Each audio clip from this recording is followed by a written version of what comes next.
আসসালামু আলাইকুম রহমতুল্লাহ। যে যেখান থেকে ভিডিওটা দেখছেন সকলকে আন্তরিক শুভেচ্ছা জানিয়ে শুরু করছি। আশা রাখি আপনারা ভালো আছেন। আমি ইনশাল্লাহ ভালো আছি। বন্ধু, যৌনরোগ এটা একটা মহামারী রোগের মতন।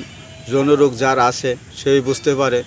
যৌনরোগের জন্য অনেক ভিডিও ছাড়া হয়েছে, বিভিন্ন কবিরাজ হাকিম সকলেই ভিডিও ছাড়ে।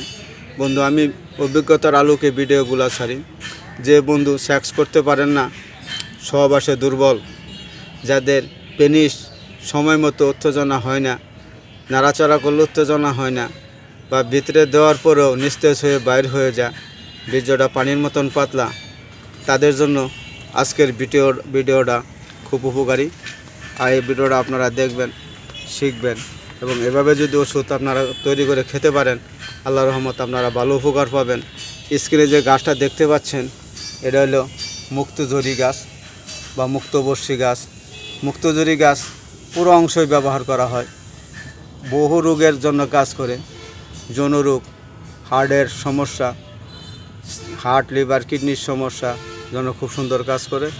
যাদের বীর্য পানির মতন পাতলা, সেক্স করতে পারেন না, তাদের জন্য সুন্দর কাজ করে। এটা খাওয়ার নিয়ম অনেকগুলো আছে। আমি একটা ভিডিওতে এইটার অগ্রভাগ দিয়ে ভিডিও ছাড়ছিলাম। আজকে এই মুক্তবর্ষীর আপনারা 2 নিয়ম নিতে পারেন।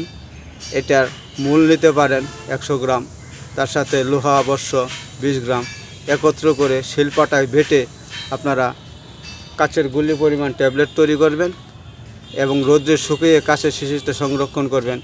একটা করে ট্যাবলেট সকাল সন্ধ্যা কুসুম গরম দুধের সাথে সেবন করবেন।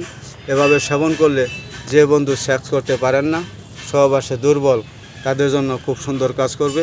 বন্ধু, ভিডিওটা ভালো লাগলে লাইক করবেন, শেয়ার করবেন।